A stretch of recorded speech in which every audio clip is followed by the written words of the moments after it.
Biz demak franshizadan foydalansak bo'ladi davlat miqyosida. Ya'ni xufiyona iqtisodiyot bu hamma davlatda bor. Shaffof, Juda ko'p, ya'ni juda ko'rinib ko'p turadigan. qanchalik mahorat bilan riskni boshqara olsangiz, shunchalik ko'proq daromad olasiz. Buni samaradorligi qanchalik to'g'ri? Risk yo'q joyda foyda nolga teng. Bu degani 100% hamma franshiza olsin deganimiz. Bu yil masalan men 10 million so'mlik obligatsiya sotib olsam, keyingi yil men demak 11 millionga ega bo'laman. Shu o'rinda so'mni hurmat qilishni o'rganishimiz kerak. Qachon biz milliy valyutamizni hurmat qilishni o'rgansak, shunda biz demak inflyatsiyani to'xtata olamiz. Tomonlar manfaati degan narsa bor-da. Bu tizimda demak davlat manfaat ko'rish kerak. Har bir oila tadbirkor dasturidan keladigan bo'lsak, o'z-o'zidan ma'lum har bitta oilani tadbirkor qilish iloji yo'q. Franshiza modeli bizning iqtisodiyotimizga mana shu jarayonda nima beradi, nima afzalliklari bor degan savol.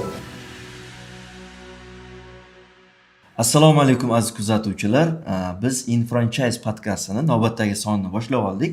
Bugungi sonimizda franshiza va moliya, ya'ni moliya bo'limini franshizadagi o'rni haqida gaplashamiz. Xo'p, bugungi mehmonimiz iqtisodiyot bo'yicha falsafa doktori Sherzod Robimqulov.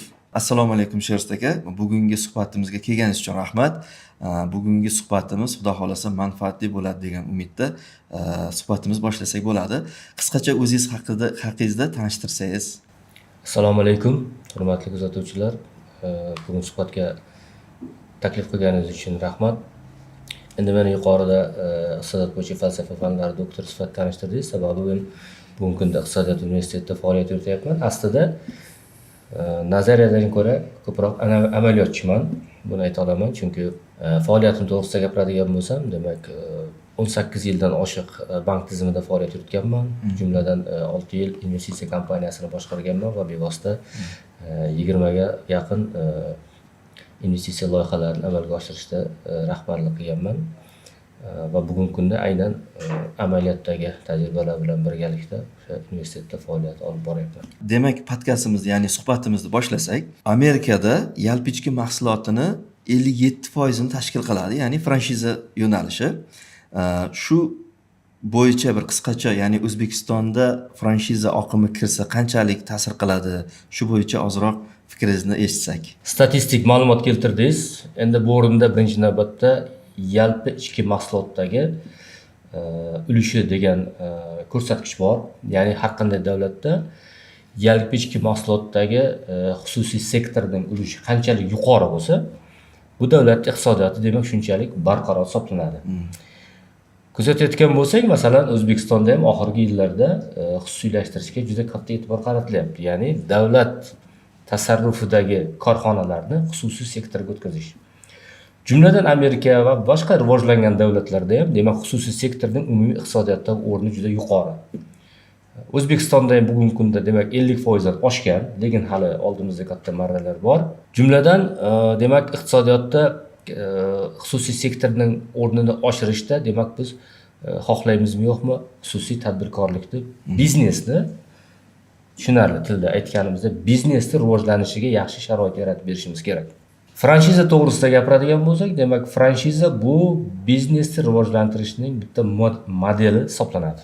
Bizga ma'lum, buni kuzatuvchilarimiz ham yaxshi biladi. Demak, O'zbekistonga ham demak xalqaro miqyosda taniqli brendlar o'sha aynan franshiza modeli yordamida kirib kelishni boshladi.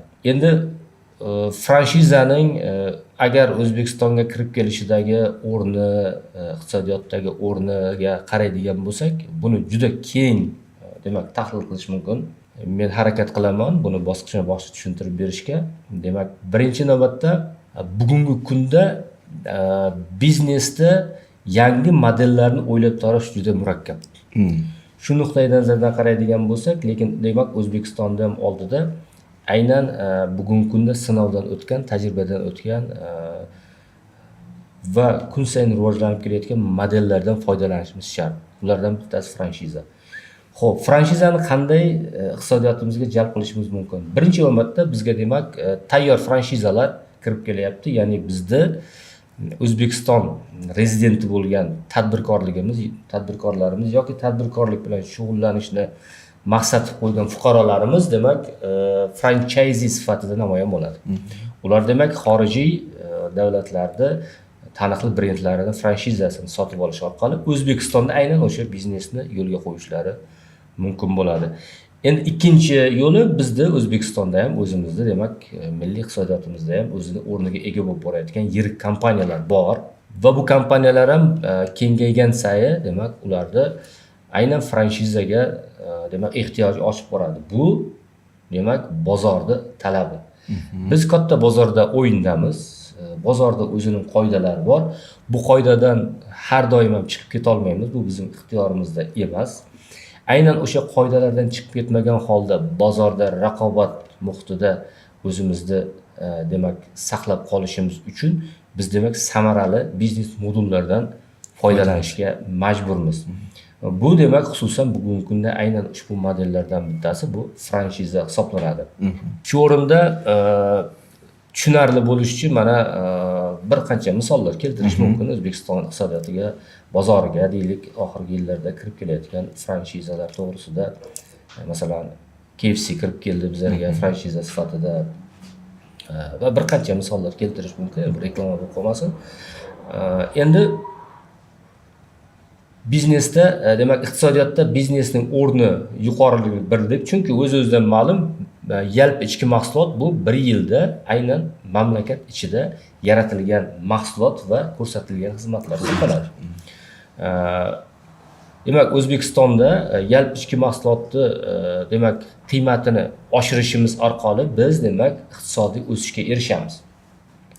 Bu makroiqtisodiy ko'rsatkich, ya'ni respublikamizda demak O'zbekistonni bir yillik yalpi ichki mahsulotining bir odam aholi soniga to'g'ri keladigan qismi bilan demak mamlakatda demak boyligi, kambag'allik nimasi o'lchovlari bilinadi. Misol uchun olaylik, yalpi ichki mahsulotimiz yillik qiymatini aholi sonimizga bo'lsak, bu narsa chiqadi. Xo'p, endi buni o'stirishimiz uchun biz demak ko'proq qiymat yaratishimiz kerak, ko'proq mahsulot yaratishimiz kerak, ko'proq xizmat ko'rsatishimiz kerak bo'ladi. Ko'proq mahsulot yaratish, ya'ni biznesdan kelib chiqadi. Xo'p, iqtisodiyotda demak barqaror rivojlanishida biznesning o'rnini mana shunday baholashimiz mumkin. Ya'ni ichki mahsulotni o'sishiga bevosita xizmat qiladigan bu biznes hisoblanadi. Endi biznesni qanday rivojlantiramiz deganda, demak davlat tomonidan ham biznesni qo'llab-quvvatlaydigan bir qancha rechaklar bor. Bu rechaklarni bugungi kunda ko'rishimiz mumkin. Masalan, iqtisodiy zonalar tashkil qilinyapti, sanoat zonalari tashkil qilinyapti. O'zi alohida demak tadbirkorlar uchun qulay bo'lgan soliq rejimi, bojxona rejimi, pul muomala, valyuta rejimlari joriy qilinyapti. Bundan tashqari ba'zi bir demak xorijiy investorlarga imtiyozlar berilyapti. Ya'ni uning asosida asosida nima yotibdi? Demak, biznesni rivojlanish orqali yalpi ichki mahsulotni o'stirish, aholini ish bilan band qilish. Bundan tashqari subsidiyalar, qanchadan qancha davlat tomonidan subsidiya, dotatsiyalar ajratilyapti ma'lum bir sohalarda rivojlanish va shu orqali demak aholi bandligini ta'minlash. Xo'p, endi franshizaga keladigan bo'lsak, franshiza modeli bizning iqtisodiyotimizga mana shu jarayonda nima beradi, nima afzalliklari bor degan savol menimcha siz so'ramoqchi bo'ldingiz. Demak, afzalliklari, demak davlat yuqorida aytdik, manfaatli davlat uchun biznesning rivojlanishi, davlat biznesni rivojlantirish uchun bir qancha xarajatlarni amalga oshiryapti. Bu soliq imtiyozlaridan qancha byudjetda yo'qotishlar bo'lgan taqdirda ham soliq imtiyozlarini qo'llayapti, subsidiya, subvensiya, dotatsiyalar ajratilyapti, bojxonalarda imtiyozlar berilyapti, ish o'rinlari tashkil qilish uchun qanchadan qancha loyihalarni amalga oshirilyapti. Demak, buni hammasi davlatning manfaati borligini bildiradi. Shu nuqtai nazardan franshizaga keladigan bo'lsak, mana masalan bir qancha dasturlar amalga oshirilyapti davlat tarafidan. Bu aholini ish bilan band qilish bo'yicha. Masalan, har bir oila tadbirkor dasturini olaylik yoki kambag'allikdan chiqarish dasturlari.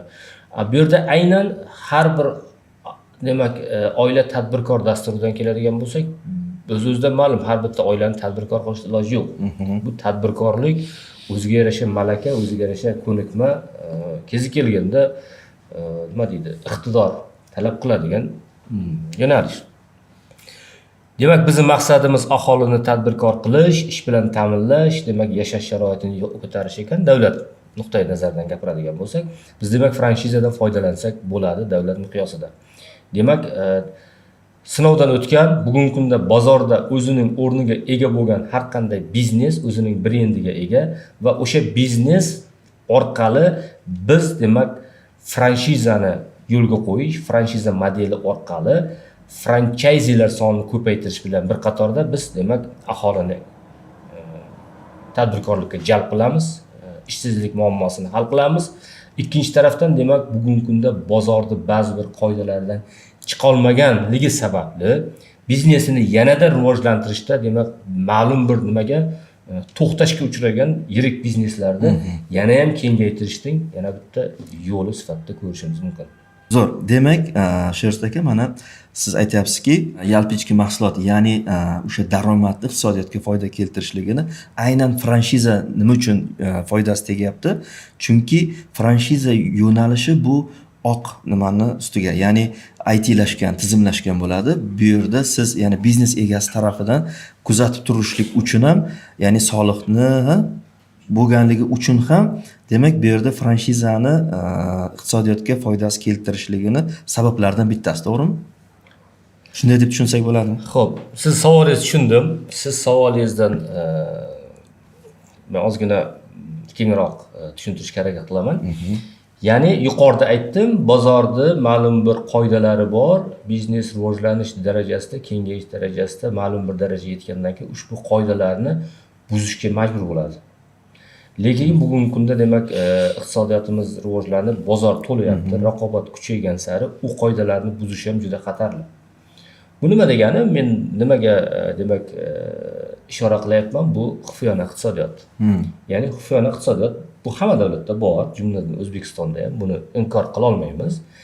Aynan xufiyona iqtisodiyotda demak siz aytmoqchi bo'lgan oq deganingiz demak shaffof, ya'ni juda ko'p kompaniyalar lekin deyarli aksariyat o'zini hurmat qilgan, kelajakdagi katta marralarga qo'ygan kompaniyalar bu narsadan voz kechib bo'lishdi. Lekin bor hali ham ichimizda aynan ikkita moliya yuritadigan kompaniyalar bor. Bular qaysilar? Masalan, birinchi moliyasi demak bu yuqorida aytganimizdek xufiyona iqtisodiyotga xizmat qiladigan, ikkinchisi demak bu hisobotlar uchun ko'rsatiladigan faoliyat. Xo'p, endi bu bilan biznesni bu yo'l bilan yanada kengaytirib bo'lmaydi. Chunki biznes kengaygan sayin biz aytgan o'sha soyadagi faoliyatni yuritish murakkablashaveradi. Chunki bu yerda inson omillari bor. Agar biz uni osonlashtirish uchun, masalan, ko'pchilik bugungi kunda qo'llayapti, osonlashtirish uchun biz IT ga murojaat qilyapmiz. Ma'lum bir demak IT tizimlashtirilgan holda yuritadigan bo'lsak, lekin qonunchiligimizga xilof bo'ladi. Chunki bizning soliq kodeksimizda yaqqol ko'rsatib qo'ygan har qanday biznesda qo'llaniladigan IT platformalar demak soliq tizimiga integratsiya qilinishi kerak. Bo'lmasa buni demak mas'ullar jarimalar yuqori. Demak biz agar ITlashtirib yo'lga qo'yadigan bo'lsak, xohlaymizmi, yo'qmi, demak rasmiy biznesga o'tish kerak. Xo'p, rasmiy biznesga o'tganimizda yuqoridagi muammolar boshlanadi. Ya'ni inson omili biz xohlaymizmi yo'qmi, biznesimiz kengayganiga qo'limizda ko'plab demak xodimlar faoliyat yuritadi va ular har bir inson o'zining demak xarakteri, o'zining qadriyati bor. Shunday nuqtai nazardan qaraydigan bo'lsak, ularni boshqarish qiyin bo'ladi. Nima uchun? Chunki xodim sizga oylik uchun keladi. Siz foyda uchun biznes qilasiz. Xodimga sizni biznesingizni rivojlanishidan ko'ra o'zining komforti muhimroq. U yerda ko'proq o'zi ishlab ko'proq demak daromad olish kerak va kamroq mehnat qilish kerak. Ma'lum darajaga yetgandan keyin demak sizni xodimingiz bilan sizni demak manfaatlaringiz o'rtasida qarama-qarshilik yuzaga keladi. Aynan mana shu qarama-qarshilik oqibatida sizni biznesingiz orqaga ketishi mumkin. Bu qarama-qarshilik demak biz franshiza model orqali yetsak bo'ladi. Qisqa qilib aytadigan bo'lsak, iqtisodiyotga yana bir foydali tarafi aynan franshiza modeli asosida tuziladigan demak biznes kompaniyalar, biznes demak xufiyona iqtisodiyotdan farqli o'laroq demak mamlakat iqtisodiyotiga to'g'ridan-to'g'ri rasmiy demak xizmat qiladi. Ha, aynan shuni aytmoqchi edim. Ya'ni agar ITlashgan, tizimlashgan bo'lsa, bu biznes egasi uchun juda ham manfaatli bo'lganligi uchun ham imonni mana shu iqtisodiyotga foyda keltirish joyi mana shu joyda ekan degan xulosa keldi. Xuddi shunday. Demak, keyingi yana bir sizni o'sha gaplaringizdan kelib chiqib yana bitta fikr tug'ildiki, demak siz yuqorida aytdingizki, davlat tarafidan subsidiyalar ajratiladi. Demak, shaxsni qo'liga mana shunaqa pul ajratgandan ko'ra, chunki tabiiyki u inson ya'ni biznes qilishga qanchalik salohiyati bor emas uni bilmaymiz. Shuni o'rniga qanchalik to'g'ri biz franshiza sotib olib, ya'ni franshiza olishligiga biz imkoniyat yaratib bersak. Demak, bu mavzuda ma'lum bir tadqiqotlar ham qilib o'tgan edik. Demak, iqtisodiy jurnallarda tadqiqot natijalarini e'lon qilgandik. Demak, nazariyachi sifatida. Aynan siz demak xohlagan hozir bergan savolingiz bo'yicha nima desak bo'ladi? Bu yuqorida ham aytdik, biznesni yo'lga qo'yish uchun ma'lum bir risklarni bosib o'tish kerak. Xohlasangiz ham yo'q. Endi bu risk degani bu xarajat bilan bog'liq. Risklarni boshqarish degan bir bu alohida, demak, riskni boshqarish bu alohida bir yo'nalish, mutaxassislari bor buni. Riskni boshqarish qanchalik mahorat bilan riskni boshqara olsangiz, shunchalik ko'proq daromad olasiz. To'g'ri. Ya'ni risk yo'q joyda foyda nolga teng. Xohlaymizmi yo'qmi? Endi biznesga yangi kirgan odam u biznesda uni qarshisidan qanaqa risklar chiqadi? Buni hali bilmaydi. Ikkinchisi, uni mahorati, uni malakasi ushbu risklarni demak bosib o'tishga, yengib o'tishga yetarlimi yo'qmi? Biz uni qo'liga mablag' berganimiz bilan uni biz riskni demak boshqara olish qobiliyatini unda shakllantirish imkoniyati yo'q. Shu nuqtai nazardan qaraydigan bo'lsak, bu juda katta xatar, moliyaviy xatar. Bu birinchidan aynan o'sha aholini demak o'sha tadbirkorlik bilan yangidan shug'ullanayotgan odam uchun, ikkinchidan unga pul berayotgan davlat g'aznasi yoki bo'lmasa tijorat banklarimiz agar kredit ajratadigan bo'lsa, tijorat banklari uchun ham bu juda yuqori risk hisoblanadi. Franshizada aynan ushbu demak risklarni boshqarishni jilovlab olgan kompaniyaning bir bo'g'ini sifatida faoliyat yuritadi. Ya'ni risklarni franchise, ya'ni franshiza sotib olgan yangi tadbirkor emas, aynan bozorda chiniqqan risklar bilan bir necha bor to'qnash kelgan, ularni qanday bartaraf etishni uddasidan chiqaradigan malakali, tajribali demak tadbirkor turibdi. Farqi mana shu yerda. Zo'r. Demak, xulosa qiladigan bo'lsak, tabiiyki mana franshizani katta kompaniya bo'ldi, yillar davomida uni to'siqlardan o'tdi, risklarni oldini oldi, ya'ni biznesga, ya'ni brend qurib, uni tizimlashtirib, franshizasini sotyapti. Ya'ni endi bu yerda franshiza oluvchi deylikki pul jihatdan agar qiynalayotgan bo'lsa, mana shu joyini subsidiyalarni, ya'ni davlat tarafdan berayotgan imtiyozlarni ularni biznes tarafdan ishonchli bo'lgan franshiza sotib olishlikka yo'naltirsak, bu demak moliyaviy jihatdan, ya'ni bu yaxshi degan ma'no xulosa kelyapti, to'g'rimi? Endi to'g'ri, masalan, har bir oila tadbirkor dasturi to'g'risida gaplashdik. Bu ham qandaydir natija bermadi deya olmaymiz, chunki aholini qandaydir tadbirkorlik nuqtai nazaridan uyg'otdi desak bo'ladi. Bu birinchi qadam uchun zarur edi, bu kerak edi. Chunki insonda mas'uliyat bo'lishi kerak-da. Masalan, kimnidir oldida majburiyat olgan bo'lsangiz, sizda mas'uliyat boshqacharoq bo'ladi, yondashuv. Agar o'zingiz xohlab qiladigan ish bo'lsa, ozgina mas'uliyatsizroq bo'ladi inson. Aynan mana shu dasturda demak aholini birinchi qadamga qandaydir uyg'otish bo'ldi. Endi siz aytgan narsa, demak buni ma'lum bir tizim sifatida shakllantirish zarur. Ya'ni aniqroq aytadigan bo'lsak, tadbirkorlikni boshlayman degan odam uchun demak franshiza sotib olishga unga mablag'ni to'g'ridan to'g'ri berib qo'yish menimcha ozgina xatarli. Buni tizimini ishlab chiqish kerak. Tizimi shunday bo'lishi kerakki, demak yuqorida aytganimizdek, yangi tadbirkorga agar mablag' ajratadigan bo'lsak, franshiza sotib olish uchun, demak bu boshlang'ich badal deyiladi. Ba'zi bir adabiyotlarda paushal vznos deb ketilgan. Demak, boshlang'ich badal sifatida qaraydigan bo'lsak, buni demak qanaqadir fondlar tashkil qilishimiz kerak deb o'ylayman. Fondlar orqali demak bu yerda aynan franchayzilarni moliyaviy qo'llab-quvvatlash bilan birgalikda biz yirik biznes egalarini franshiza qurishga demak qiziqishini orttirish bo'yicha ham qanaqadir bir mexanizm tashkil qilishimiz kerak. Bilmadim, hozir buni men bu yerda yechimini bera olmayman. Bu bir qancha omillardan iborat va bu omillarni birgalashtirib demak tomonlar manfaati degan narsa borda. Bu tizimda demak aynan buni qo'llab-quvvatlaydigan davlat manfaat ko'rish kerak. Davlat manfaati endi bir yoqlama bo'lmaydi albatta. Ikkinchisi, aynan yirik biznes egalari franchayzer bo'ladigan bo'lsa, ularda qanaqangi manfaatlar borligi, ularda demak aynan franshiza chiqarishga undaydigan nima richaklar biz topa olamiz.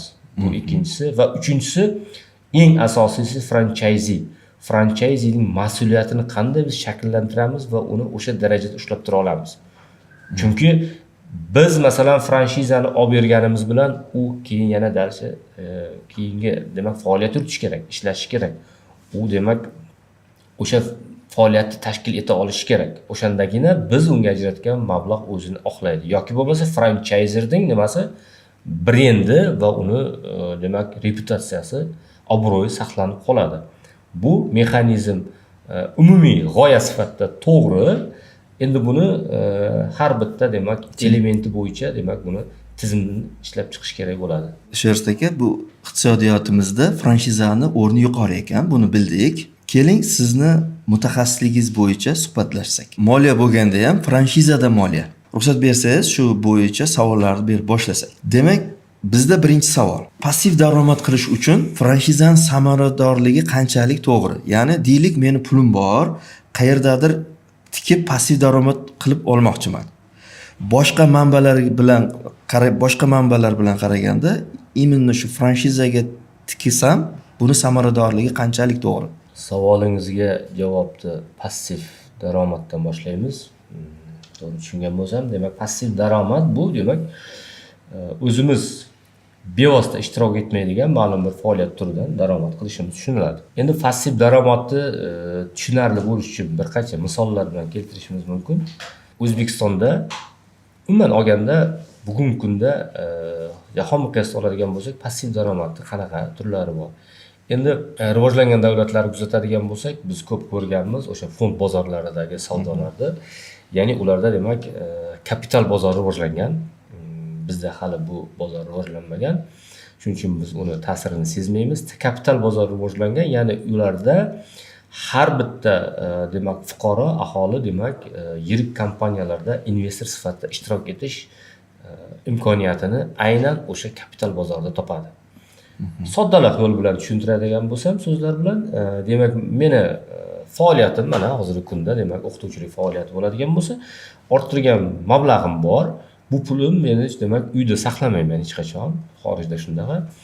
Va men buni qayergadir investitsiya qilishim kerak va undan demak men o'zimning asosiy faoliyatim bilan shug'ullanib turgan davrimda meni bo'sh turgan pulim ham nima bo'lishi kerak? Daromad keltirib qayerdadir pul ishlash kerak. Bu qisqacha demak sodda tilda tushuntirilganda. Endi kapital bozori rivojlangan davlatlarda aynan qimmatli qog'ozlar, aksiya, obligatsiyalar sotib olish orqali pullarimni demak men investitsiya qilish imkoniyatim bor. Va shu orqali men demak o'sha qimmatli qog'oz chiqargan kompaniyani aksioneri bo'laman, aksiyadori bo'laman va hisobot davri, ya'ni yil yakuni bilan olgan daromadining o'zimga tegishli ulushini dividend sifatida daromad olishim mumkin. Bu passiv daromadning eng demak keng tarqalgan samarali usuli hisoblanadi. Xo'p, endi O'zbekistonda qanaqangi passiv daromad turlari bor? Buni kuzatishimiz mumkin, juda ko'p. Masalan, birinchilardan bo'lib O'zbekistonda paydo bo'lgan turlardan biri bu masalan o'sha ko'chmas mulk. Ko'chmas mulklarni sotib olib, masalan, yashash uy-joylarini sotib olib, ularni ijaraga berish yoki bo'lmasa mana masalan yengil avtomobillarni taksi xizmatlari uchun ijaraga berish, bu ham keng bizda tarqaldi. Sekin bunaqangi demak passiv daromad oladigan turlar ko'payib boryapti. Endi ba'zi nuqtai nazardan qaraydigan bo'lsak, hozir yuqorida keltirgan demak ikkita manbamiz, yo'nalishimiz bu ko'proq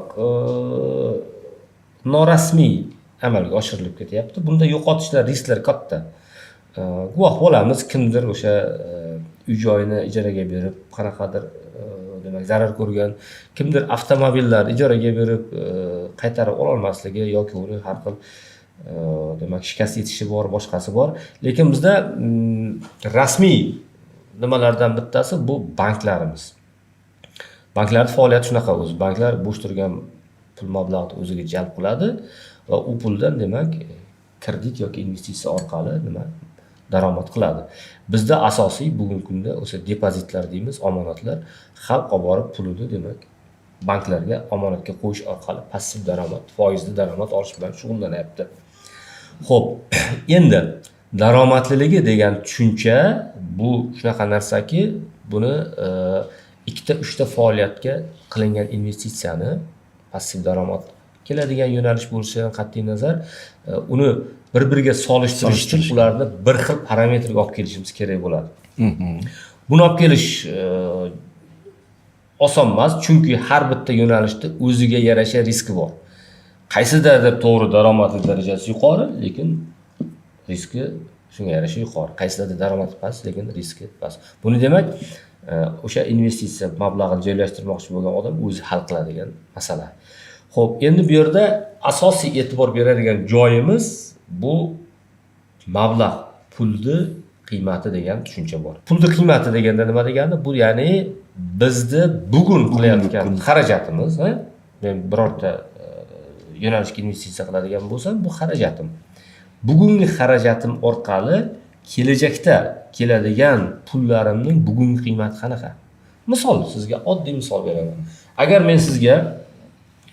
men sizga 10 million qarz berib turing. So'mdami? So'mda 10 million so'm. O'zimizda so'm. Endi shu o'rinda so'mni hurmat qilishni o'rganishimiz kerak. Qachon biz milliy valyutamizni hurmat qilishni o'rgansak, shunda biz demak inflyatsiyani to'xtata olamiz. Xo'p, 10 million so'm men sizga agar qarz berib turing, 1 yildan keyin qaytaraman desam, sizga og'ir botadi. Lekin men sizga mana 10 million so'm 1 yildan keyin qaytarsangiz bo'ldi desam, bemalol olishingiz mumkin. Sabab nimada? Sababi chunki 1 yildan keyin 10 million so'mning bugungi qiymatida. Ya'ni men sizga beradigan 10 million so'mning bugungi qiymati qancha yoki men sizdan oladigan 10 million so'mning bugungi qiymati qancha degan savol turibdi. Endi ko'pchilik bu savolga darrov inflyatsiya deb javob beradi. Yo'q, inflyatsiya emas. Sababi pulni bugungi qiymati faqat inflyatsiya bilan baholanmaydi. Nima uchun? Chunki bizni har bir so'm orttirgan pulimiz bu jamg'arma deyiladi. Ya'ni topgan pulimiz va kunlik xarajatimiz ortgan qismi jamg'arma. Bu bizning qo'limizdagi jamg'arma asosiy demak iqtisodiyotni rivojlantiradigan ichki investitsiya hisoblanadi. Demak,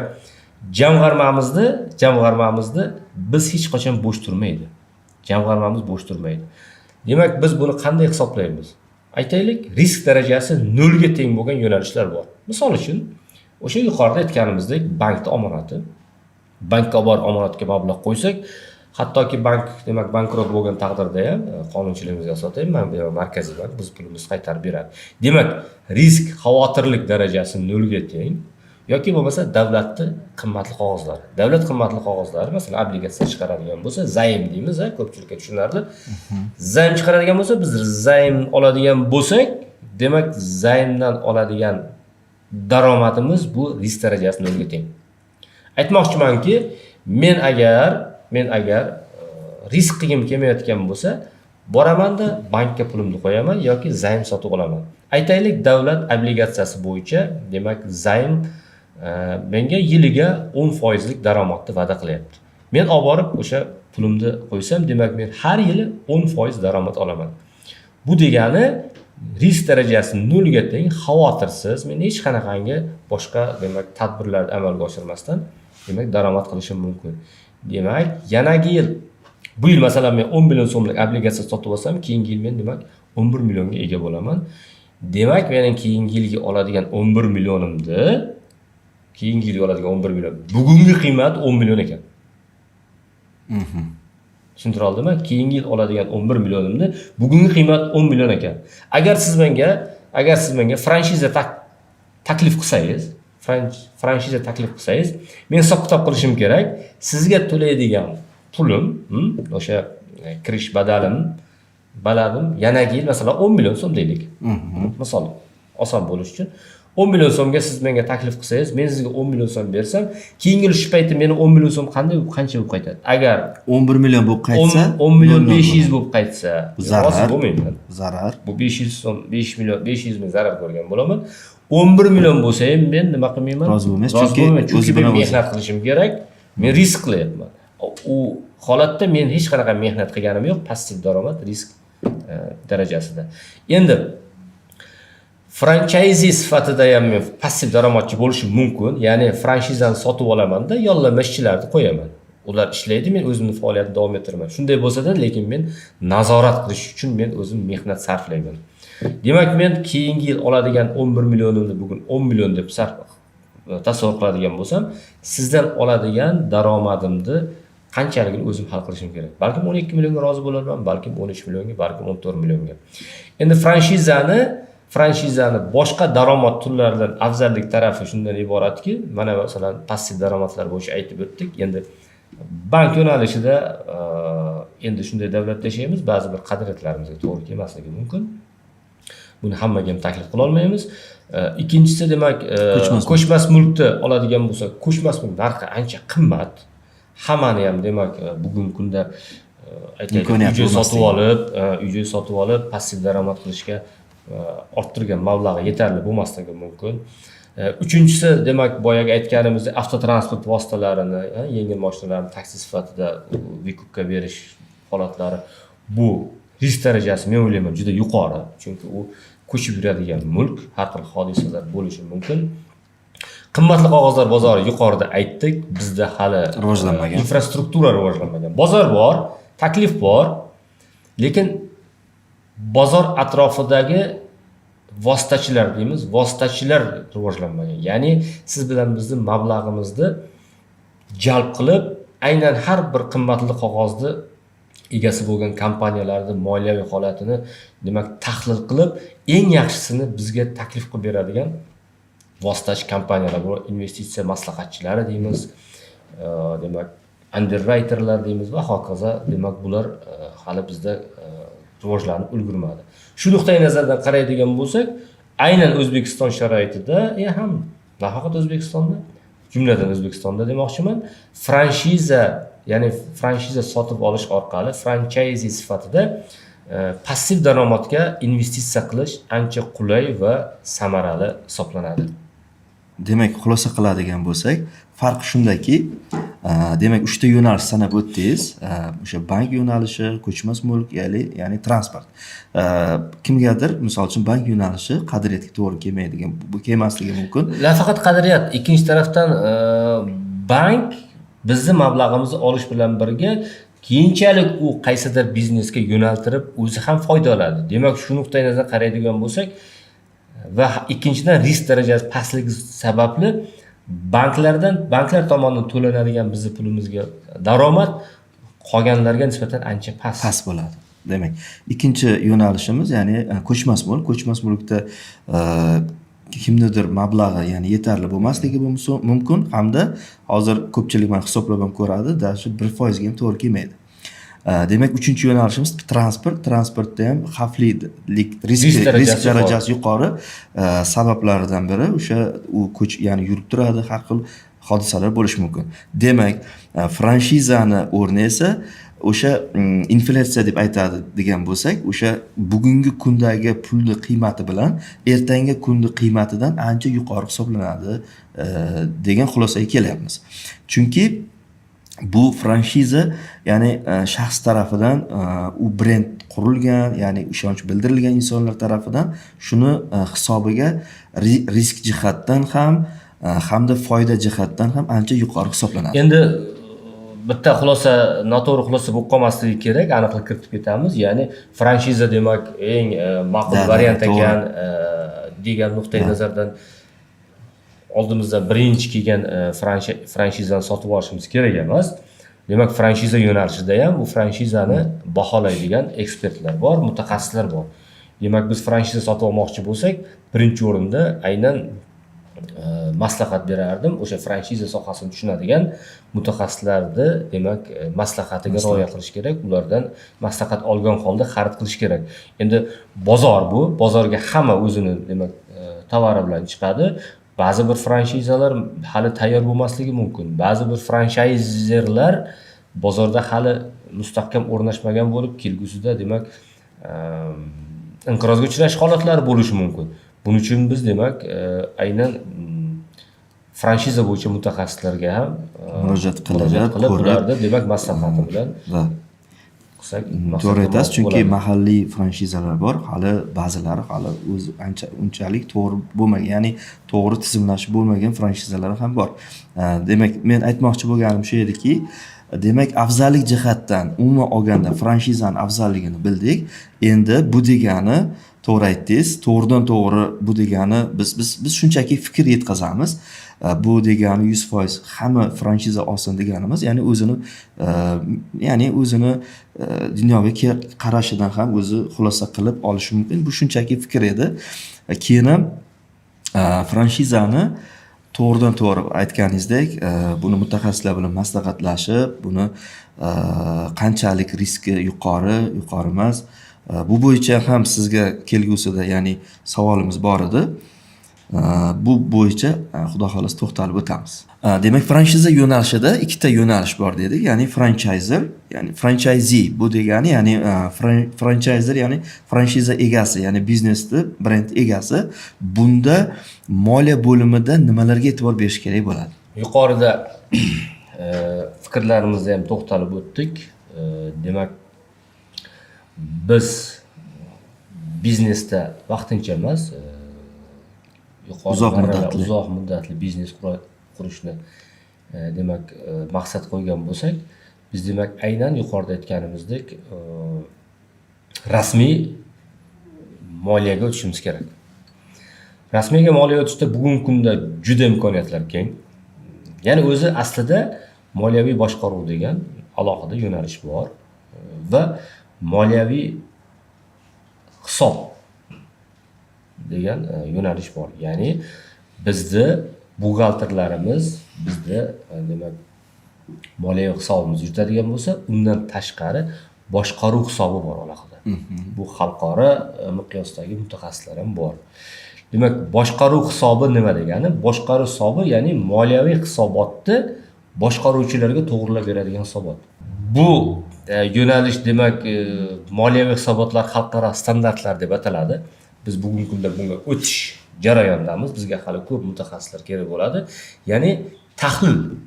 Ya'ni biz faoliyatimizni moliyaviy jihatdan tahlilni to'g'ri amalga oshirishimiz uchun bizga aniq va to'g'ri ma'lumotlar bazasi kerak. Bu qayerda shakllanadi? Bu o'z-o'zidan boyagidek boshqaruv hisobotida shakllanadi va moliyaviy boshqaruvda amalga oshiriladi. Demak, bizda men o'zimda aynan tajribamdagi kuzatuvlardan aksariyat holatlarda shu narsani kuzatdimki, bizning bugungi kunda tadbirkorlarimiz orasidagi eng oqsoq joylardan bittasi aynan o'sha moliyaviy tahlil. Bizda moliyaviy boshqaruv to'g'ri yo'lga qo'yilmagan. Bizda moliyaviy tahlilni, moliyaviy boshqaruvni aynan mutaxassislarga ishonib topshirilmagan holatlar juda ko'p va bu ma'lum muddatdan keyin aynan o'sha kompaniyani faoliyatida sezilib qolyapti. Misol uchun bitta ko'rsatkichni aytib o'taman sizga. Masalan, zarar ko'rmaslik nuqtasi degan demak ko'rsatkich bor, koeffitsient bor. Bu nima degani? Bu degani demak bizning faoliyatimizda ikki xil xarajatlarimiz bor. Ikki xil xarajatlarimiz bor, doimiy va o'zgaruvchan xarajatlarimiz bor. O'zgaruvchan xarajatimiz nima deganda, biz mahsulot chiqarsak yoki xizmat ko'rsatsak, o'sha xarajatimiz o'sha bilan bog'liq. Ya'ni biz ko'proq mahsulot chiqarsak, o'zgaruvchi xarajatimiz ham ko'payib boraveradi. Lekin mahsulot chiqarishni to'xtatsak, u xarajatlar to'xtaydi, ya'ni nolga teng bo'ladi. Lekin bizning faoliyatimizda doimiy xarajatlarimiz bor. Bu biz faoliyat yuritamizmi, yuritmaymizmi, qat'iy nazar bu xarajatni biz amalga oshiramiz. Ben kuzatuvlarda ko'p ko'rganman, o'sha tadbirkorlarda biz o'zgaruvchan xarajatlar hisobga olamiz. Aytaylik, masalan, oddiy savdoda oladigan bo'lsak, mahsulotni ma'lum bir narxda sotib olganman. Demak, transportga shuncha xarajat qildim, saqlashga shuncha xarajat qildim, ish haqi shuncha berdim. Men demak, mana shunchadan sotsam bo'ladi degan tushuncha bor. Lekin bu yerda doimiy xarajat bor. Doimiy xarajat hisobga olmaydi.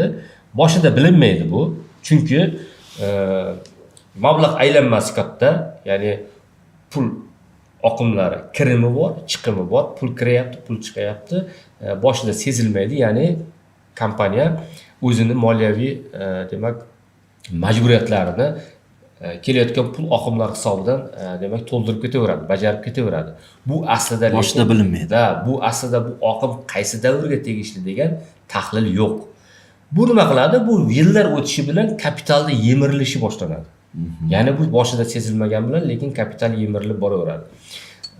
Chunki tahlil jarayonida, demak, moliyada biz aniq konkret qo'yib olishimiz kerak, ma'lum muddatdagi moliyaviy majburiyatlarimizni aynan o'sha muddatdagi pul oqimlarimiz hisobidan bajarishimiz kerak.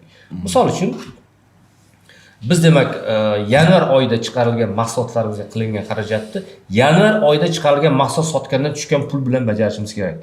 Biz fevralda sotadigan mahsulotga oladigan avans to'lovining hisobidan yanvardagi qarzimizni yopishimiz kerak emas. Bu pul oqimlarining demak nazorati deyiladi, moliyada eng muhim hisoblangan joyi. Endi yuqoridagi aytdik, zararsiz nuqta degani bu, ya'ni bizning aynan mahsulot sotishdan tushadigan pul kirimlarimiz bilan o'zgaruvchan xarajatlarimizning o'rtasidagi farq o'zgarmas xarajatimizga teng bo'ladigan nuqta. Aytaylik, biz bir oyda aytaylik 1 million dona mahsulot chiqara olamiz. Lekin biz 400 mingta mahsulot chiqarganimizda 400 mingta mahsulotimizning sotish narxi bilan 400 mingta mahsulot chiqarishdagi o'zgaruvchan xarajat o'rtasidagi farq bizning o'zgarmas xarajatimizga teng deganimiz. Demak, biz 40% quvvatda ishlaganimizda zararsiz nuqtaga kelamiz. Agar 40% quvvatdan pastda ishlaydigan bo'lsak, to'xtatganimiz ma'qul. Bu kapitalni yemirishga olib keladi. Demak, biz zararsiz nuqtadan yuqoriga ko'tarishni harakatini qilishimiz kerak. Ikkinchisi pul oqimlari. Pul oqimlari juda jiddiy demak ko'rsatkich hisoblanadi. Misol uchun masalan sizga savol bilan murojaat qilishim mumkin. Aytaylik, men faoliyatimni foyda bilan yakunlayapman. Har oy masalan foyda bilan chiqdik, qog'ozda hisob-kitob qildik, demak mahsulot chiqardim, mahsulot sotdim, foydam bor. Lekin men moliyaviy majburiyatlarimni bajara olmasligim mumkin. Sabab nimada? Sababi bitta, mening pul oqimlarim yetishmayapti. Nimaning hisobiga? Foydam bor-ku. Foydam bor, to'g'ri, lekin debitorim bo'lishi mumkin. Ya'ni men kimgadir mahsulot berganman, mahsulotim uchun pul mablag' to'lov amalga oshirilmadi. Meni demak debitorim oshib ketgan yoki bo'lmasa nimada ombordagi tayyor mahsulotim qoldig'i oshib ketdi. Demak, men bu yerda birinchi o'rinda pul oqimlarimni boshqarishni o'rganishim kerak. Biznesda asosiy demak e'tibor beradigan asosiy jihatlardan biri bu pul oqimlarini boshqarishni bilishim kerak. Pul oqimlarini boshqara olmasam, men majburiyatlarimni vaqtida bajara olmayman va yillar o'tib bu biznesda demak ko'rinib qoladi. Buni men tajribamda ko'plab yirik kompaniyalarda ham buni kuzatdik. Ya'ni majburiyatlarimizga qaraganda demak pul oqimlarimiz sekin amalga oshadi. Bu ikkinchi masala. Xo'p, endi moliyaviy boshqaruvni demak franchayzerdagi roliga keladigan bo'lsak, franchayzer birinchi navbatda moliyaviy boshqaruvni yo'lga qo'yishi uchun demak buni tizimlashtirish kerak. Bugun juda imkoniyatlar keng, ayniqsa IT sohasidagi bugungi rivojlanish imkoniyatlar juda ko'p qirralarni ochib beryapti. Yana bitta joyi bor, o'sha yerda yana o'shanga taqalamiz, ko'pchilik xohlamaydi. Ya'ni xufiyona tadbirkorlikdan voz kechishni xohlamaydi. Shu bilan birga nima bo'ladi? Bundan voz kechmaysa, vaqt o'tishi bilan aynan o'sha moliyaviy boshqaruvlardagi kamchiliklar bilan inqirozga uchrashi ehtimoli katta. Endi ITlashtiradigan bo'lsak, bizda pul oqimlarimizni demak nazorat qilish imkoniyati paydo bo'ladi. Hozirgi kunda shunaqangi platformalar bor, bizga kerak bo'lsa, soat sayin biznesimizga demak pulsini ushlab, diagnozini qo'yib turish imkoniyati bor. Buni rahbar o'zini planshetiga ulab olib, pokazatellarni demak ko'rsatkichlarni ko'rib borishi mumkin. Buni platforma o'zi hisob kitobini chiqarib, har bitta ko'rsatkich boya yuqori degan zararsiz nuqta bo'ladimi? Qaysi xarajat oshib ketdi, qaysi xarajat kamaydi va hokazo hamma demak diagnoz qo'yib borishi mumkin. Bu franshizada osonroq. Ya'ni franshizada demak bu narsani yo'lga qo'yish osonroq. Sababi franshizada siz filial bilan ishlamaysiz. Agar biznesingizni kengaytirib, siz filiallar hisobiga kengaytiradigan bo'lsangiz, u filialda har bitida xohlaysizmi xodim ishlaydi, u oylikka ishlaydigan xodim. Bu bilan ancha murakkab jarayon bo'lishi mumkin, lekin franshizada bu osonroq kechadi va ikkinchidan franshizada aynan moliyani demak tizimlashtirmasdan franshiza qilishda imkoni yo'q. Chunki sizdan franshiza sotib olgan har bitta franchise model so'raydi. Franchise sizning moliyaviy nimangizga, platformangizga demak integratsiya bo'ladi. Aynan o'sha platformada u ko'rinib turadi. Ya'ni, masalan, men franchise bo'ladigan bo'lsam, sizdan franshizani sotib olganimdan keyin men qancha daromad qilaman degan savolni sizga beraman. Chunki busiz men mablag' tikmayman. Aynan bu savolga javob berishingiz uchun siz birinchi tizimlashtiriladi va ikkinchi tarafi prognozlashtirish ham kerak bo'ladi. Prognozlashtirish moliyaviy modellashtirish deydi. Bu alohida yo'nalish. Moliyaviy modellashtirish orqali biz demak kelgusidagi demak daromadlarimizni ko'rsatib berishimiz mumkin va bugungi kunda franchise qancha xarajat qilishi kerakligini unga ko'rsatib berishimiz uchun zarur bo'ladi. Demak, tizimlashmagan moliyasiz, demak tizimlashgan moliyani yo'lga qo'ymasdan turib franshiza qurish imkoniyati meni fikrim yo'lga teng. Demak, franchiza sotib oluvchi, ya'ni franchisерdan prognozni qanday qabul qilib olish kerak? Endi har qanday franshiza qurishda bu bir necha bosqich bo'ladi. O'z-o'zidan masalan, har qanday tadbirkor ham ertalab ishxonasiga kelib, bugundan men franchiza sotaman demaydi. U albatta ma'lum bir franshiza quradigan kompaniyalar bor, konsalting kompaniyalar, ular jalb qilinadi. Ular bilan ishlar olib boriladi. Franshizani qanday paketlar asosida sotishi, paketlarni demak turlar ishlab chiqiladi. Biz demak nazariy tomondan bilamiz, katta franshiza, silver degan franshizalar bor. Ya'ni keyinchalik sotish huquqini beradigan franshizalar bor va hokazo. Demak, franshiza quradigan odam oldin rejalashtiradi. Rejalashtirilganda rejada aniq bo'ladi. Xo'p, franshiza orqali biz nima sotamiz degan savol. Demak, franshiza orqali biz qaysi chegaragacha franchisega o'zimizning biznesimizga aralashish huquqini beramiz. Masalan, brendimizdan foydalanish huquqini beramiz. Ikkinchidan, bizning mahsulotimizning qaysi qismigacha ishlab chiqarish huquqini beramiz unga.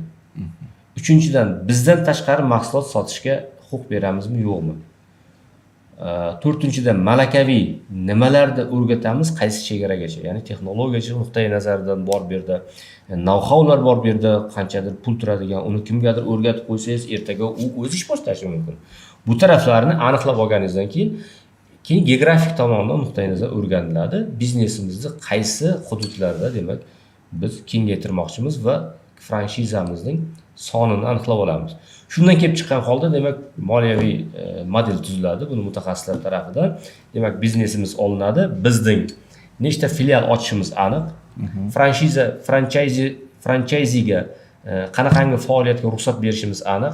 Uni oylik, yillik demak hajmlari, pul oqimlari aniq. Shundan kelib chiqqanda demak moliyaviy model prognozlashtiriladi va har bitta franchise demak kuniga, oyiga, yiliga qancha mahsulot sotadi, qancha pul kirimi keladi, qaysi xom ashyolar bo'ladimi, zarur materiallarni kimdan oladi, bizdan oladigan bo'lsa qanchadan pul oladi, xodimlarni o'qitishga qancha mablag' sarflaydi, biz ularga xodimlarni qanday tanlab beramiz, sotib oladigan demak texnologiyalar, uskunalarni kimdan oladi, qancha narxga oladi qancha demak bino inshoot kerak, uning hajmi, kvadrat metri deymizmi, uni ta'mirlash bilan bog'liq xarajatlar hammasi hisob-kitob qilingandan keyin, demak franchayzi tomonidan kiritilishi zarur bo'lgan investitsiya birinchi o'rinda, ikkinchi o'rinda kirish badali aniq bo'ladi va uchinchi o'rinda biz demak royalty deymiz. Royalty bu demak franshiza uchun to'lanadigan mablag'. Mana shu 3 ta demak raqamni biz aniq qilib franchayziga berishimiz kerak. Bu 3 ta raqam demak franchayzi tomonidan qilinadigan xarajat. Birinchi bizga to'lanadigan badal puli, ikkinchisi franchayzi demak joyida biznes tashkil qilish uchun qiladigan xarajati, aylanma mablag'ga pul kerak, aylanma mablag'iga pul kerak. Demak, asosiy vositalarga demak joyda arendaga olish kerak, uni demak ta'mirlash kerak, uskunalar sotib olish kerak, buni xarajati. Uchinchisi faoliyatni boshlagandan keyin oyma-oy bizga to'lanadigan royaltisi. Endi royaltining ham ikki xil turi bor. Ba'zida oborotdan to'lanadi, ba'zida qat'iy belgilab qo'yiladi, oyiga masalan ma'lum miqdordagi summa to'lanadi deb. Endi biz xarajatlarni aniqlab berganimizdan keyin ikkinchi moliyaviy modelimizning qismi ketadi. Moliyaviy model ikkinchi qismida demak 3 ta hisobot turini prognoz qilib beramiz biz. Birinchisi demak moliyaviy natijalar to'g'risidagi hisobot prognozi. Bunda demak franchayzi oyiga, yiliga qancha foyda bilan yakunlaydi degan prognoz. Ikkinchisi pul oqimlari prognozi. Pul oqimlari prognozi yuqorida aytdik, bu muhim hisoblanadi. Ya'ni har oyda, har yili demak sof pul oqimi qanaqa bo'ladi? Sof pul oqimi deganda demak pul kirimlari va pul chiqimlari o'rtasidagi farq. Chunki franchayzining o'zining ham moliyaviy majburiyatlari bor, u bilish kerak qo'lida qancha pul bor bo'lishini. Uchinchisi balans prognozida demak biz aktivida qancha aktiv qismi bor, qancha passiv qismi bor, undagi manbalarni ko'rsatib beramiz va 3 ta hisobotdan kelib chiqib biz iqtisodiy demak ko'rsatkichlar, moliyaviy koeffitsiyentlarni aniqlab, aynan franshizaning yuqorida aytganimizdek samaradorlik darajasini demak unga taqdimot qilib berishimiz, ko'rsatib berishimiz kerak bo'ladi. Aynan taqdimotimizdan so'ng xarajatlarning miqdorini aniq bilib, keladigan foydani va pul oqimlarini aniq ko'rgandan keyin demak franchayzi qaror qabul qilish imkoniyatiga ega bo'ladi. Demak, keyingi savolimiz franshiza sotib olayotganda moliyani qanday boshqarish kerak bo'ladi? Savol to'g'ri, javobi lekin ikki xil. Javob ikki xil. Nima uchun ikki xil? Chunki franchayziga bog'liq. Masalan, ba'zi insonlar bor, moliyaviy demak savodi borlar bor, moliyaviy jihatdan demak mutaxassisligi to'g'ri keladigan franchayzilar bo'lishi mumkin. Ikkinchisi yo'q, moliyaviy tarafdan umuman savodi yo'q bo'lgan odam ham tadbirkor bo'lishi mumkin. Bu yerda javobning ikki xili shundaki, agar moliyaviy jihatdan savodingiz bor bo'ladigan bo'lsa, siz bu yerda moliyasini o'zingiz boshqara olasiz. Faqatgina sizga tizim kerak bo'ladi. Ya'ni siz sotib olayotganingizda moliyasi qanchalik tizimlashganligini tekshirib olish kerak. Ya'ni o'sha aynan franshizani sotib olganingizdan keyin franchayzerning platformasi bor. Platformaga sizga demak shaxsiy kabinet ochiladi, sizga login, parol beriladi. Siz o'zingizning login, parol bilan kirgan taqdirda siz aynan platformada sizning faoliyatingizni, o'zingizning faoliyatingizni ko'rib borasiz. Endi ba'zi bir odamlar uni ko'rganda ham bir xulosa qila olmaydigan, ya'ni moliyaviy jihatdan savodi yo'qlar bo'lishi mumkin. Ular uchun nimaga ko'proq e'tibor berish kerak? Ular demak ko'proq nazorat kuchliroq bo'lgan tizimda tanlash kerak. Sababi franchayzi ham xodim ishlatadi, sotuvchi ishlatadi, texnolog ishlatadi, master, injener, boshqa o'zining demak kasbining ustalari uning qo'lida ishlaydi. Ertaga franchayzini masalan franchayzi sifatida birorta franchayzini sotib olgan odam aynan o'sha sohani mutaxassisi bo'lmaydi. U pulini demak yuqorida passiv daromad sifatida. Endi aynan o'sha franshizani sotib olgandan keyin yollagan mutaxassislariga aldanib qolmaslik uchun u demak moliyaviy nuqtai nazardan himoyalangan va nazorat kuchli bo'lgan platformani sotib olish kerak. Franchayzerdan talab qilish zarur bo'ladi. Franchayzerlar ham bunga ko'proq e'tibor qaratish kerak. Aynan bu muammo emas, o'sha platformalar yaratilayotganda inobatga olinadigan qismi moliyaviy jihatdan o'zingiz demak buni hisob kitobini qila oladigan darajada, nazorat qiladigan darajada bo'lsangiz, demak sizga ko'proq imkoniyat beradigan platformalar ham Da. ma'qul. To'g'ri, chet elda ham shuni guvohi bo'ldikki, franshaizini borib bir oyda, hech bo'lmaganda bir oyda borib audit qilib, uni moliyaviy, ya'ni yo'nalish qanday ketyapti, marketing qanaqa ketyapti, tizimi xuddi shu qurilganda davom etyaptimi deyiladi. Ikkinchi tarafdan hatto har kuni kamerada ham, ya'ni kuzatib turar ekan. Kamerada bir kishi o'tiradi, misol uchun formadami u yoki qanaqa boshqarilyapti, hatto kassani yonida ovoz eshitadigan kameralarni qo'yib, o'sha kamera orqali ham nazorat qilib boryapti.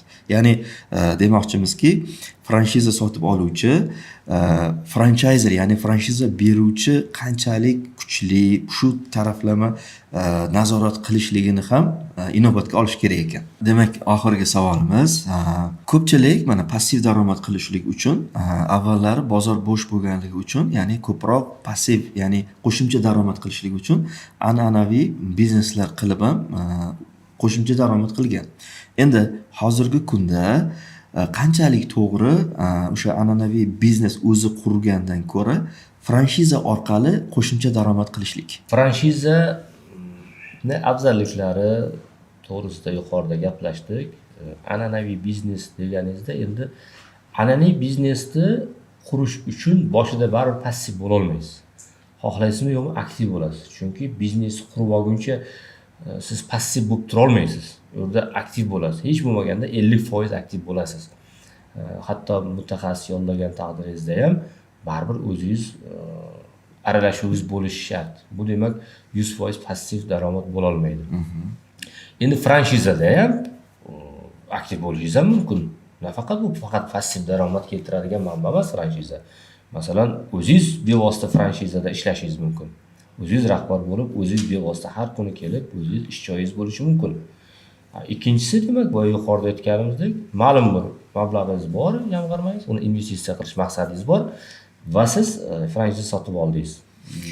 Endi bu yerda an'anaviy biznes deganda franshiza bilan solishtiradigan bo'lsak, birinchidan an'anaviy biznesni qurish uchun vaqt kerak. Yo'q, to'g'ri. Mana men aytmoqchi bo'lganim, o'sha an'anaviy biznesda ham avvallari bozor bo'sh bo'lganligi uchun qanaqadir jiyanni olib kelib qo'yib, kimnidir olib kelib qo'yib, o'zi ishtirok etmasdan qo'shimcha daromad qilingan. Keyinchalik o'shani nazarda tutgan holatda hozirgi kunda bozorlar to'ldi. Shuni hisobiga franshiza orqali, ya'ni u yerga ham to'g'ri yuqorida aytganingizdek, ya'ni xodim orqali boshqariladi. O'shani farqini, ya'ni qanchalik afzalligini degan ma'noda so'ragan edik. An'anaviy biznesda xohlaymizmi yo'qmi brend masalasi bor. Franshiza bilan eng katta farqli jihati shundan. Ya'ni franshizada franchayzer franshizagacha yetib keldimi, demak uni brendi bozorda demak o'zini o'rnini topgan. Va biznesni kengaytirishning franshiza modelini qo'llash darajasiga yetdimi, demak u kompaniya ancha yiriklashgan, tizimlashgan, bozorda mustahkam o'rniga ega. An'anaviy biznesda esa biz bozor boya yuqorida o'zingiz aytdingiz, raqobat kuchayib borgan sayin bizning u yerda demak yashab ketishimiz ehtimoli pasayib boraveradi. Ikkinchidan inson omili. Jiyanimiz ham inson, tanishimiz ham hamma inson omili degan narsa bor. Bu doimiy emas va ishonch ham ma'lum bir chegaralangan. Chunki biznesda baribir ishonch ham qaysidir nuqtada parchalanishi mumkin. Shu nuqtai nazar oladigan bo'lsak, an'anaviy biznesga qaraganda franshizada nazorat ham kuchli. Demak, kuchli brend, kuchli nazorat hamda kelajakka ishonch. Mana shu tizimlashgan biznes. Mana shu 3 ta jihat an'anaviy biznesdan ko'ra ustun hisoblanadi. Franshizada bizda demak aynan franshizaga qiziqishimizni olib turadigan jihatlari mana shular. To'g'ri. Demak, bu savol berishimizdan maqsadim shu ediki, ko'pchilik kimnidir brendini ishlatamanmi, undan ko'ra o'zim brend quraman degan gaplar ko'p bo'lganligi uchun ham, ya'ni qo'shimcha daromad qilishlik uchun o'zi brend qurib, o'zi bir biznes qilib, qo'shimcha daromad qilib, ya'ni kimnidir qo'yib yollanma ishchini qo'yib turib daromad qilgandan ko'ra to'g'ridan-to'g'ri franchiza sotib olgani yaxshi degan xulosaga keldik. Chunki buni sababi u yuqorida aytganingizdek qancha risklardan o'tgan, ya'ni qiyinchiliklardan o'tib bozorda o'zini o'rnini egallab, risk kam bo'lganligi uchun ham demak franchiza sotib olib passiv daromad qilgan to'g'ri bo'lar ekan. Xuddi shunday.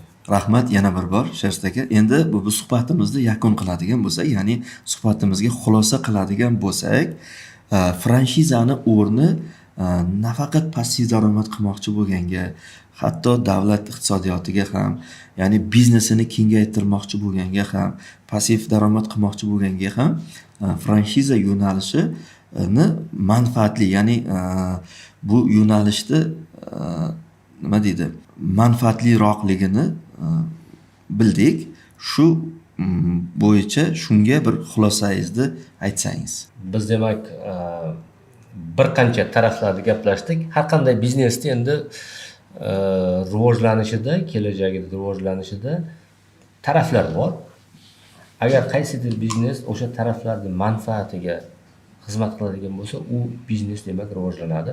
Bu yerda manfaatli taraflar kim? Demak, aynan biznes egasi, biznesni demak nazorat qiluvchilar yoki bo'lmasa davlat, iqtisodiyot, bu barcha demak manfaatli taraflar uchun ma'qul bo'lgan biznes rivojlanadi. O'z-o'zidan ko'rib turibdi, biz yuqorida xulosa qildik. Aynan franchiza orqali kengayadigan biznes birinchi navbatda rasmiy biznesga aylanadi va bu o'z-o'zidan davlat byudjetiga daromad keltiradi. Ikkinchidan, franchiza orqali kengayish asosida yangi ish o'rinlari yaratiladi. Uchinchidan, demak biznesga uquvi yo'q, biznesga demak biznesni amalga oshirishga demak qobiliyati yo'q ba'zi bir qatlamlarni ish bilan ta'minlash, biznesga jalb qilish imkoniyati. Eng asosiysi bugungi O'zbekiston iqtisodiyotimizda eng muhim bo'lib turgan jihatlardan biri bu demak bo'sh turgan jamg'arma mablag'larni iqtisodiyotga jalb qilish. Ya'ni aholi qo'lidagi jamg'armalar bor. Bu biz jamg'armalarni demak iqtisodiyotga jalb qilishimiz kerak va undan daromad olib demak byudjet tushumlarini ham shu jumladan davlat tomonidan ko'paytirishimiz kerak. Franchiza aynan bo'sh turgan mablag'larni biznesga jalb qilishning bir to'g'ri, mukammal o'ylangan demak shakli hisoblanadi va eng asosiysi yuqorida aytganimizdek moliyaviy jihatdan boshqaruv juda osonlashadi franchiza modeli asosida demak kengayadigan biznesda. Shunday xulosa qilsak bo'ladi. Rahmat. Hurmatli kuzatuvchilar, mana shu joygacha kuzatganlaringiz uchun avvalambor sizlarga rahmat.